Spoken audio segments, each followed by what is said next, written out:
நான் என்றால் நானவும் நாம் என்றால் ஆரவும். ஹாய் ஃப்ரெண்ட்ஸ், எல்லாருக்கும் வணக்கம். எல்லாரும் எப்படி இருக்கிறீங்க? நம்ம என்ன பார்க்குறோம்னு பார்க்குறீங்களா?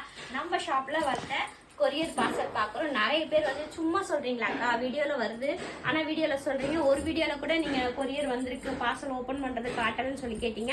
அவங்களுக்காக தான் இது ஃபுல்லாக பார்த்தீங்கன்னா, இது ஃபுல்லாக ஒரே கஸ்டமர் ஒரு ஃபேமிலி கல்யாணத்துக்காக ரெடி பண்ணி அனுப்பியிருக்காங்க. இது எல்லாமே நான் இப்போ ஓப்பன் பண்ணி காட்டுறேன் எத்தனை ப்ளவுஸ் வந்திருக்கு என்னன்ட்டு.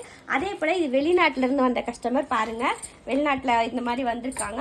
அவங்களதும் பார்த்தீங்கன்னா ஃபுல் அண்ட் ஃபுல் சாரீஸ் தான், எல்லாமே சாரீஸ் தான், எல்லாமே ஒர்க்குக்கு போயிருக்கு. பேட்டர்ன் நார்மல் ப்ளவுஸ் எல்லாமே இருக்குது. இது எல்லாமே ஸ்டிச் பண்ணிவிட்டு உங்களுக்கு வீடியோவில் கண்டிப்பாக நான் போடுறேன். இது ஒன்றுனா பிரித்து காட்டணுன்னா கூட நான் உங்களுக்கு காட்டுறேன். ஏன்னா நிறைய பேரோட டவுட் கிளியர் பண்ணணும் இல்லையா? சும்மா பிஸ்னஸ்க்காக சொல்கிறீங்க, வீடியோக்காக சொல்கிறீங்க, அந்த மாதிரிலாம் கிடையவே கிடையாது. உண்மையை மட்டும்தான் சொல்கிறோம். பிஸ்னஸ்க்காகவும் வீடியோக்காகவும் போய் சொன்னால் மட்டும் வேலை வந்துருமா சொல்லுங்க பார்ப்போம். அப்படிலாம் கிடையாது. உங்களுக்கு இந்த மாதிரி நிறைய எல்லாமே வந்து நான் கடை பேர் காட்ட விரும்பல. உங்களுக்கு எல்லாமே பார்சல் ஓப்பன் பண்ணி வீடியோவில் போடுறேன் பாருங்கள். தேங்க்ஸ் ஃபார் வாட்சிங்.